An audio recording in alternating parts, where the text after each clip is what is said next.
मला लवकर जायचंय हा.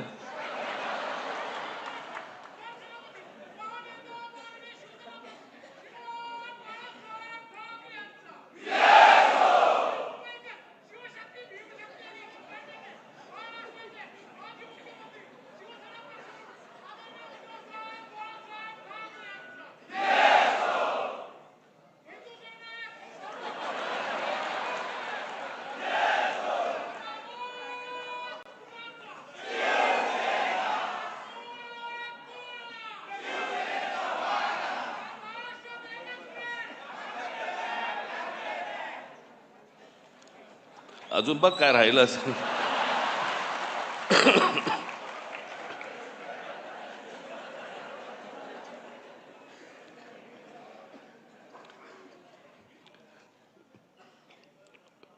व्यासपीठावरती उपस्थित असलेले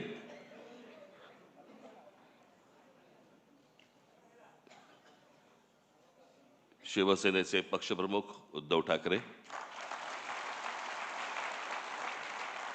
माझे मित्र आणि शिवसेनेचे नेते खासदार संजय राऊत आणि माझ्या जमलेल्या सर्व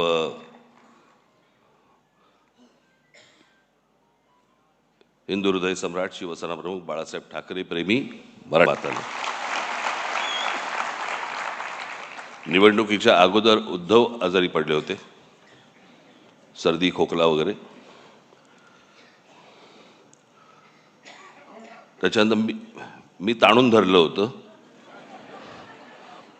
मग मला सर्दी खोकला आणि ताप बीप सगळं सुरू झालं, अजून चालूच आहे ते. मी काल पण त्यांना म्हटलं होतं मी कसं, मला काय म्हटलं, मला फार बोलता नाही येणार कारण शब्दांवरचे अनुस्वार सर्दीमुळे गेलेत. सोबवार बगळवार वगैरे असं सगळं होतं. माझे फॅमिली डॉक्टर आहेत, डॉक्टर यादव म्हणून, मराठी यादव. हा,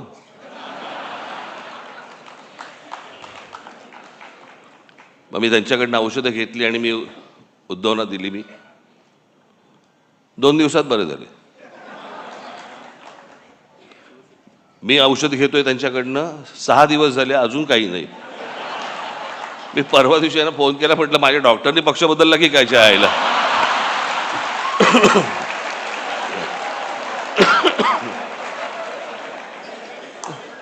आत्ता पण मला लागू पडायचा.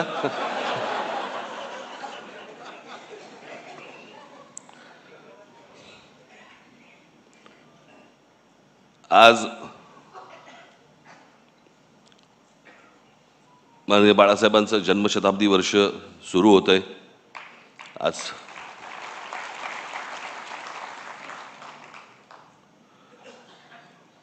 मी सामनामध्ये मी माझा एक लेख आलेला आहे, त्याच्यामध्ये मी अनेक गोष्टींचं त्याच्यामध्ये त्यांच्याविषयी मी अनेक काही आठवणी मी त्याच्यामध्ये लिहिलेल्या आहेत. बाळासाहेब ठाकरे म्हणून मांडायचं आणि त्यांच्यावरती बोलायचं म्हटलं तर मी तुम्हाला 100% सांगतो, मी आणि उद्धव आम्ही तुमच्याशी तासनतास बोलू शकतो. तासनतास. मी मागे त्यांच्यात एका तैलचित्राचं अनावरणाच्या वेळेला मी सांगितलं होतं की खूप किस्से असे आहेत त्यांचे मला सांगता पण नाही येणार. आणि न सांगण्याचं कारण म्हणजे भाषा. तुम्हाला माहीत नव्हतं ते काय होतं ते. तुम्हाला अनेकदा भाषणांमधून अशी छोटी छोटी झलक मिळाल्या होत्या.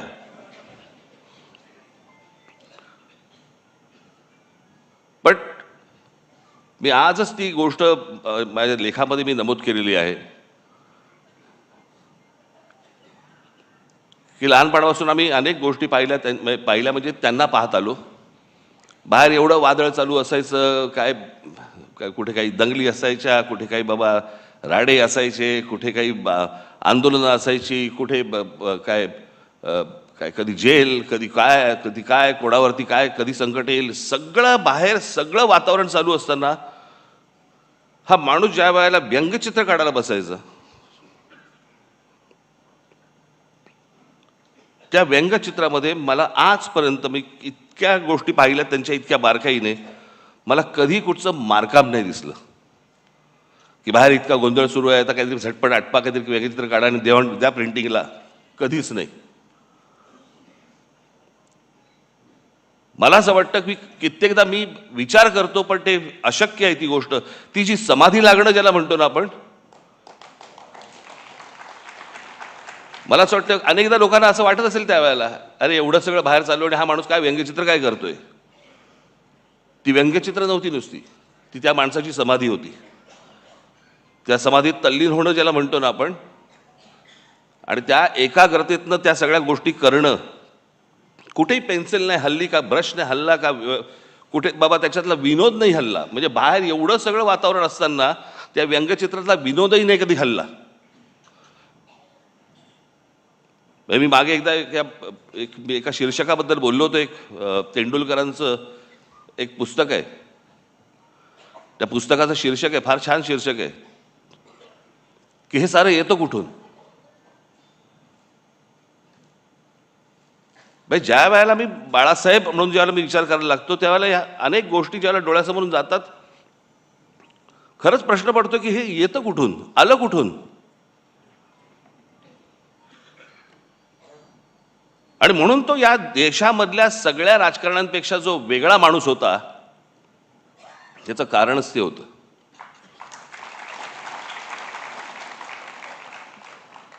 मी त्याच लेखात म्हटलं एवढं सगळं बाहेर वातावरण, सगळं राजकीय गोष्टी घडत असताना एक आर्टिस्ट, एक कलाकार त्याची कलाकृती सादर करतोय, कलाकृती काढतोय, त्याला एक आकार देतोय. जगात असा कोणताही चित्रकार, शिल्पकार, व्यंगचित्रकार असा कोणीही कलाकार झाला नाही की बाहेर स्वतःच्या बाबतीत अशा काहीतरी गोष्टी घडतायत आणि एक माणूस कला निर्माण करतोय. असा कोणताही आजपर्यंत आर्टिस्ट तयार झाला नाही, या जगात नसेल.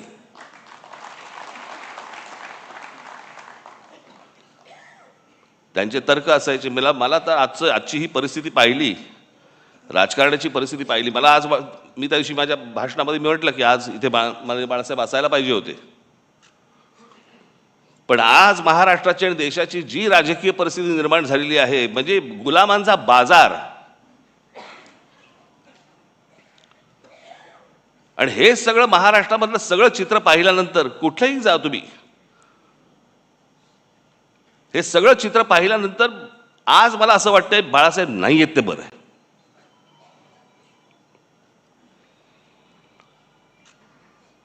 तो माणूस किती व्यथित झाला असता, त्या माणसाला काय त्रास झाला असता, की हे सगळं चित्र आज जे महाराष्ट्रामध्ये उभं राहिलेलं दिसतंय समोर, की जसे ते पूर्वी 200-100 वर्षापूर्वी नाही का ते चावडीवरती उभे राहायचे आणि माणसांची लिलाव चालायचे, आज तसे महाराष्ट्रामध्ये लिलाव चालू आहेत.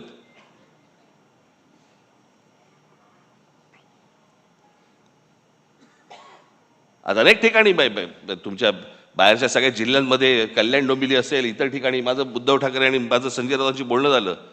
शिसारी आली, शिसारी.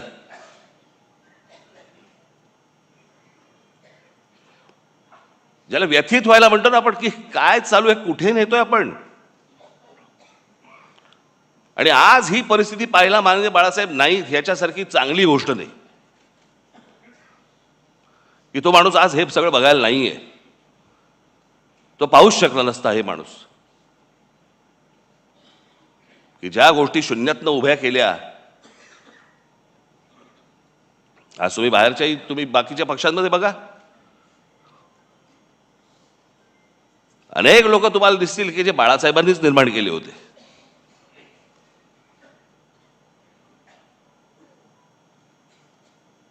पण ज्या गोष्टी घडत जात आहेत, ज्या गोष्टी घडत गेल्या,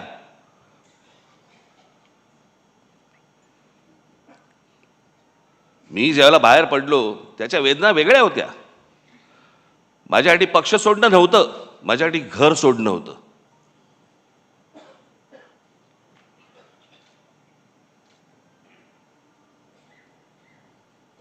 पण त्या सगळ्या गोष्टीला आता एक 20 वर्षाचा काळ निघून गेलाय. अनेक गोष्टी मलाही उमजल्या, अनेक गोष्टी मला सोडून उद्धवनही उमजल्या असतील. द्या सोडून ते आता.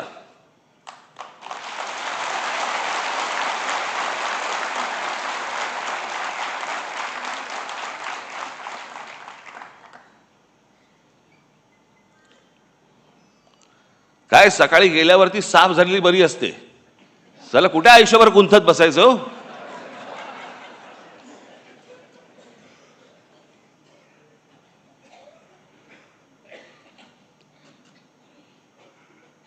पण मला असं वाटतं की एकदा मी बाळासाहेब ठाकरे मला एकदा ह्या विषयावर मला व्याख्यानच द्यायला आवडेल आणि त्या माणसाचे सगळे पैलू मला तुमच्यासमोर एकदा मांडायचे आहेत. म्हणजे ती जी आपण हत्तीची गोष्ट बोलतो ना, कोणाला शेपूट अशी वाटते, कोणाला कान असे वाटतात, कोणाला सोंड अशी वाटते. बाळासाहेब ठाकरे तशी व्यक्ती होती. प्रत्येकाला वाटलं की हा माणूस असा आहे, प्रत्येकाला वाटलं हा असा आहे असा आहे. तो माणूस कसा होता हे जगाला कळलंच नाही. आम्ही घरातले असून आम्हाला नाही कळलं, तुम्हाला कुठून कळणार?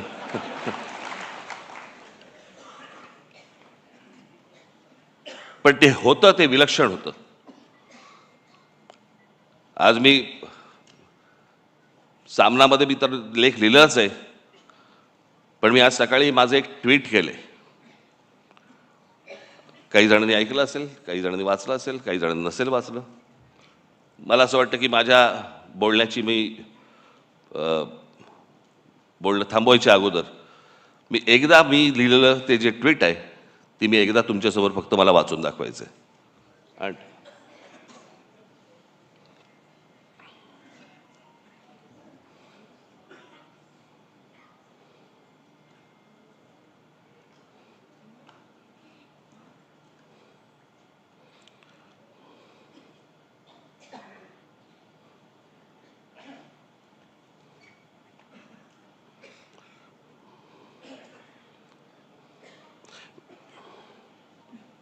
वेळेवर न सापडणं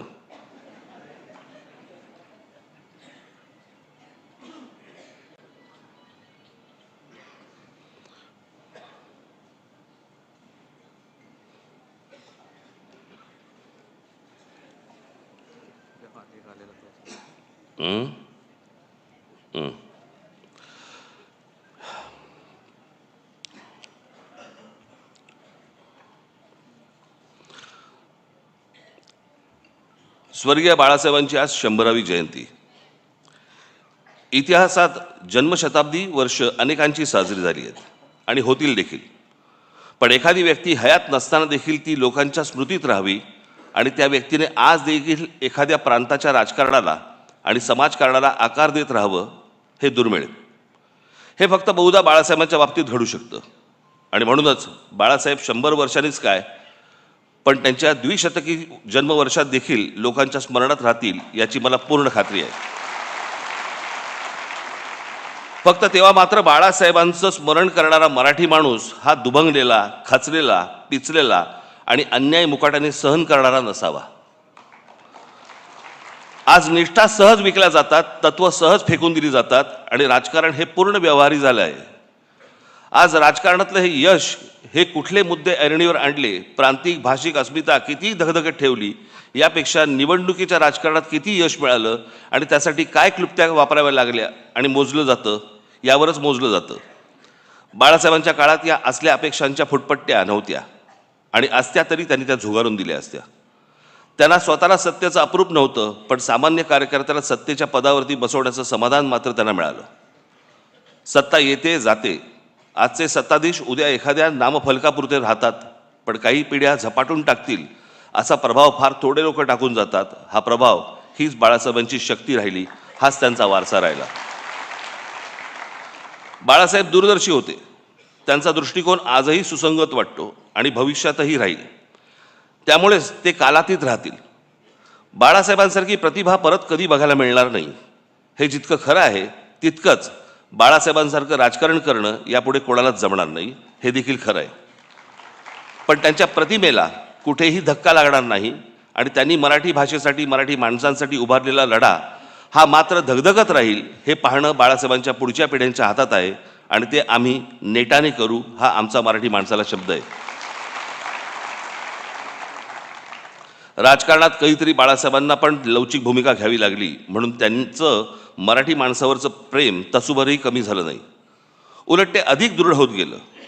हेच संस्कार आमच्यावर आहेत. मी एक शब्द आज पुन्हा देतो की आरपार बदललेल्या राजकारणात कधीतरी थोडी लवचिक भूमिका घेतली तरी ती माझ्या व्यक्तिगत फायद्यासाठी आणि स्वार्थासाठी कधीच नसेल. बाळासाहेबांचं मराठी भाषेवरती, मराठी प्रांतावरती आणि मराठी माणसावरती असलेलं जाज्वल्य प्रेम पाहून जी हजारो लाखो लोक त्यांच्यासोबत येत गेली त्यातला मी पण एक आहे. त्यामुळे बाळासाहेब आणि मराठी या दोन शब्दांवरती माझी आणि माझ्या महाराष्ट्र सैनिकांची श्रद्धा, प्रेम तसुभरही कमी होणार नाही. स्वर्गीय बाळासाहेबांना श्रद्धांजली.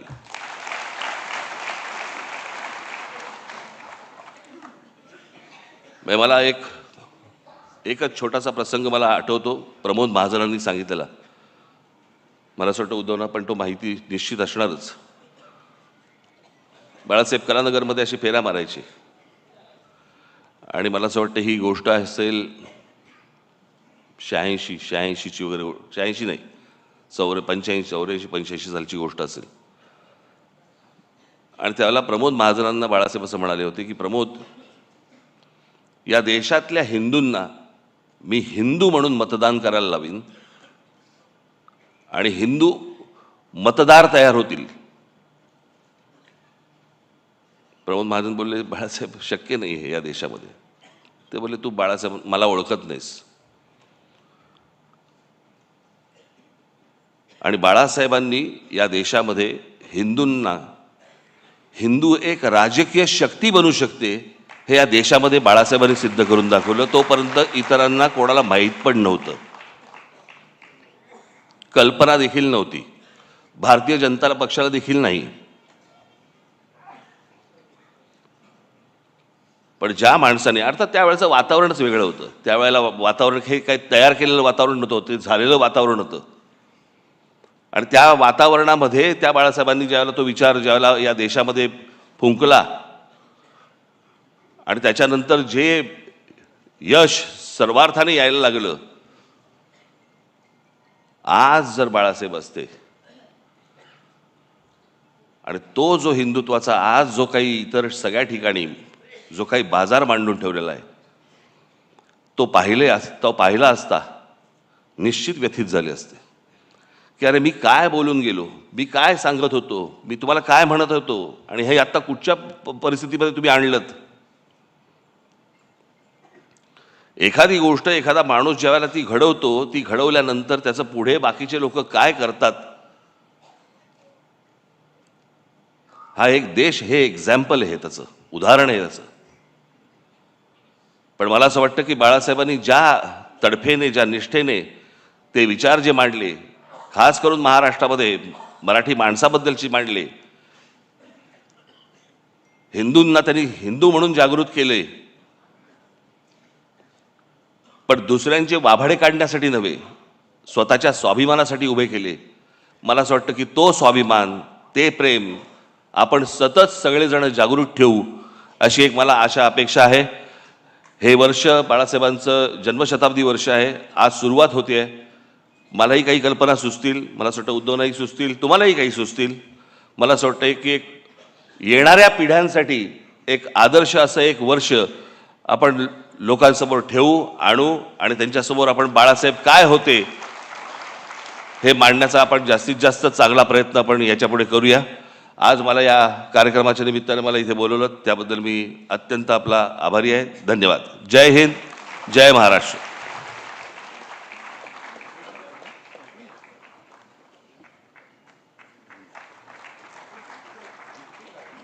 माझ्या मित्राच्या मुलीचा वाढदिवस आहे,